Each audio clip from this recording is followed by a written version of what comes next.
right, I'm the Flat Rate Master, and let's talk about how to get your shop above 100% efficiency. So a while ago, I did a video talking about shops can't be above 100% efficiency is just bunk. It's not true. We're going to talk about some ways to get your shop above 100%. Now, some of this stuff is not going to be easy, but it is obtainable. So let's talk about some of the things that, well, your shop can do to get all of your techs above 100% efficient. That would mean, by the way, in case you don't know, that all of your techs bill at least the amount of time they're there. That's what they bill. So if they're there for 40 hours, they bill at least 40 hours. Ideally, it should be about 120%, but let's shoot for 100 first, because a lot of shops are not at 100%. Now, my boss works with a bunch of shops, and he's told me some of the nightmare stuff, along with the groups I'm in, all that stuff. But let's talk about some of the things that you can change right now to help. First off, you have to have sufficient car count. If your techs are not doing something every minute of the day they're there, you're not going to break that 100% easily. Why? Because they're wasting time. Time, money. You know, that it equals money. So you need to have sufficient car count. What that means is you need to have enough cars to keep your techs busy 100% of the time. Now, I will give you that. It's not easy to do that. Scheduling can be very difficult, can be very not an exact science in many different ways. We're not going to get into that right now, but the fact is you need to have enough work for your techs to keep them busy. There's something you can implement today. Everything your techs do gets billed for. That means they do wiper blades, they do air filters, they do bulbs. Those get billed for. If you don't want your techs working for free, whether they're hourly or whatever, your shop needs to bill for it. So that means all the little, can you check this real quick, goes away. Because if your concern is getting your techs being 100% efficient, part of that is you have to bill for every bit of time they spend working on cars. Simple concept, but it's surprising how many shops don't do this. You know, a while ago, and it got memed on another channel, but I talked about having technicians go wash cars. It is a waste of a technician's time and experience to spend their time washing a car. Keep in mind, I'm not talking about test driving the car, verifying the repair, etc. That is not a waste of their time. That should be done. I'm talking about the other stuff. You know, wasting their time going and test driving a car for 2 hours because a customer's complaint is intermittently does it sometimes. So waste of time for you and the technician and the customer. Because chances are, if it's that intermittent, you're not going to replicate it. And if you're not billing for your technician driving it 2 hours,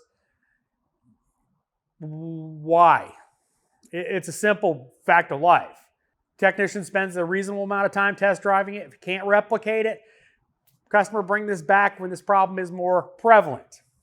Inefficiencies in the shop. This is huge. This is looking at your internal processes for how you operate your shop. That means parts acquisition.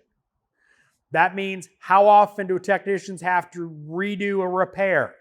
That means the cheap part you got because you could get it real quick from the AutoZone that didn't work, that didn't fit, etc.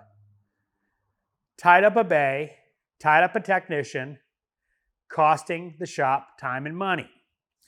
2, you need to pay your technician if he has to warranty something. I don't care that the AutoZone or Dorman part that you ordered didn't work. You need to pay him to warranty it. Whether it's an internal warranty or you're getting reimbursed from the part supplier, whatever, it's warranty, the technician gets paid. And keep in mind, whether or not they're flat rate does not matter. Internal warranty needs to be tracked as well. So even if it's just an internal warranty for numbers, it needs to be done. It needs to be documented that this technician has spent this much time doing warranty repairs. It helps you determine that your service writers might be doing poor job of sourcing parts. Another way to track inefficiencies of your shop. Warranty work is a great example of a lot of inefficiencies in a lot of shops.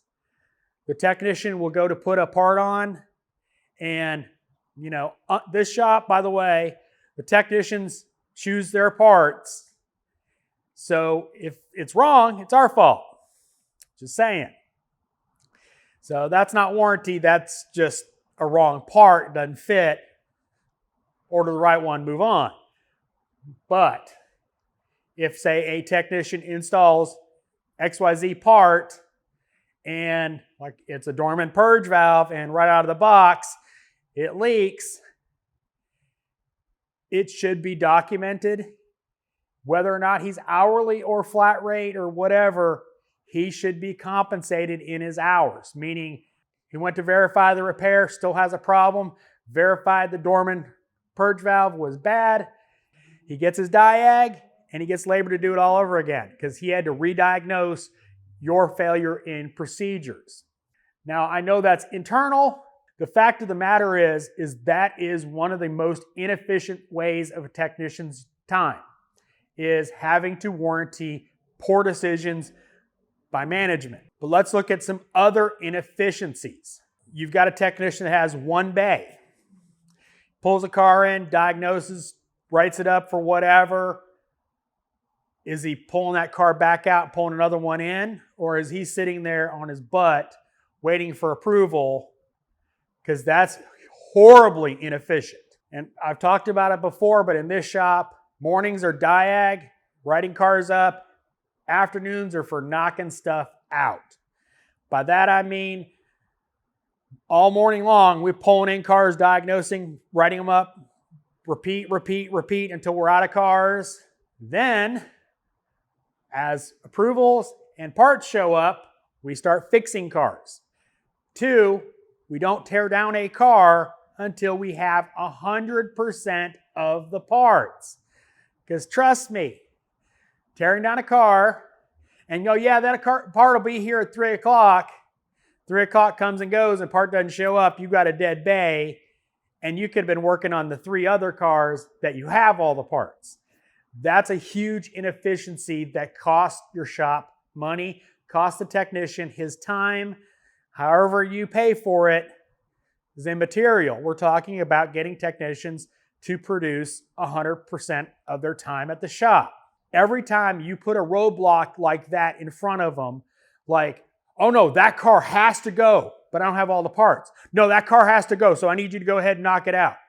Oh yeah, part will be here at 3 o'clock, just do it. And what happens? Whose problem is that? Whose fault is it? It's the service writer or shop manager pushing them to work on that car that they don't have all the parts for. And then all of a sudden, the parts are the problem. Imagine that. Because we don't have problems with UPS dropping our WorldPack deliveries on time. And, we had a new driver and all of a sudden our deliveries went from 10:30 a.m. to 4 o'clock in the afternoon. That kind of screwed us. But that's the thing, is you have to be forward thinking about that kind of stuff. Instead of a technician attacking a job you don't have all the parts for, he could be working on cars that you can actually get out that day. Instead of creating inefficiency, you improve efficiency by having him work on a car that he can finish and get out of his bay. It's a huge problem. I've seen shops where they hand you one ticket and until that ticket is completed, you don't get another one. That's a horrible idea. In that same vein, service writers that have technicians that have a bunch of tickets need to help them prioritize that work based on parts availability, customer needs, et cetera, so a technician doesn't pull in that gravy timing belt that you've got till Friday instead of the water pump job that customer really wants it back that same day. Prioritizing, again, because, well, inefficiencies crop up when you got to stop him on that timing belt, go, no, I need this car. You need to be proactive with that and communicate the order of repairs of vehicles, knowing that you have all those parts for those vehicles. Inefficiencies in the shop. This is harder to fix because you have to understand that how the workflow happens. And there's not an ideal way to handle this either.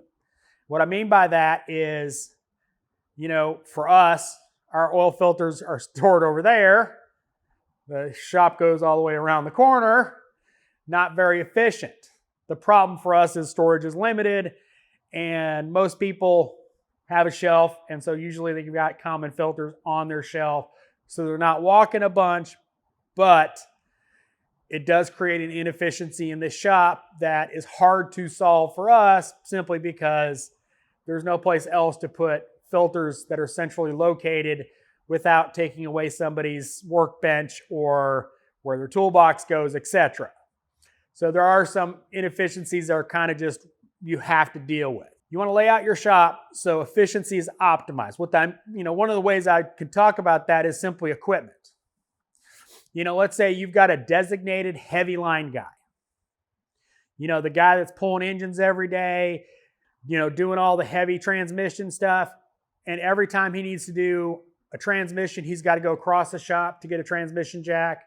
Every time he needs to use the powertrain table, he's got to go across the shop.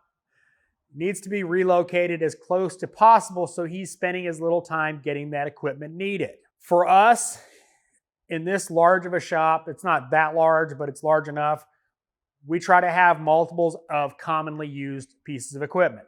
We have 2 AC machines, we have 2 brake flush machines. Our 2 most common used machines, and it just allows us to be as efficient as possible, not having to go all the way to the other side of the shop to get a AC machine, bring it back, and then go put it back. Sitting right over there between, 3-4 techs. So it adds efficiency, but you see what I'm saying about efficiency of equipment. Every time a technician walks somewhere, it's taking time that he's not billing for.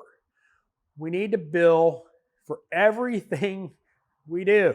In the post that brought this up, there was a post about labor time multipliers. And we do not use those multipliers. If I say a job takes 2 hours, we bill 2 hours. There's no multiplier in this shop, but some shops do add multipliers. That's one way to get above 100%.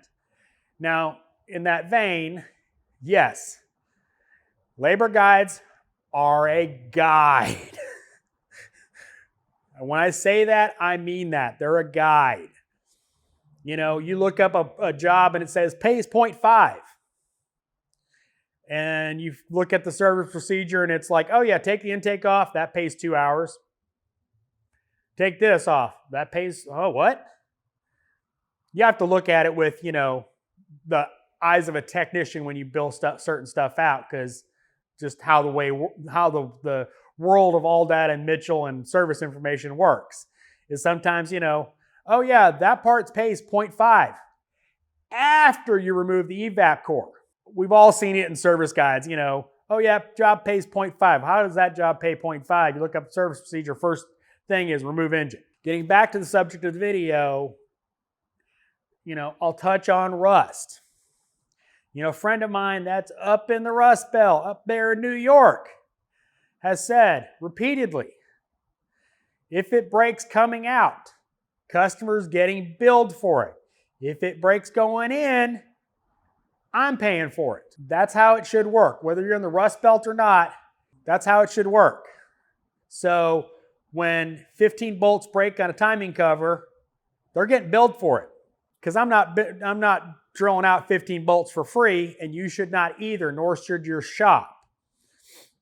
Rust, yes, it's a part of life. And you should be compensating for that with your labor times in the north.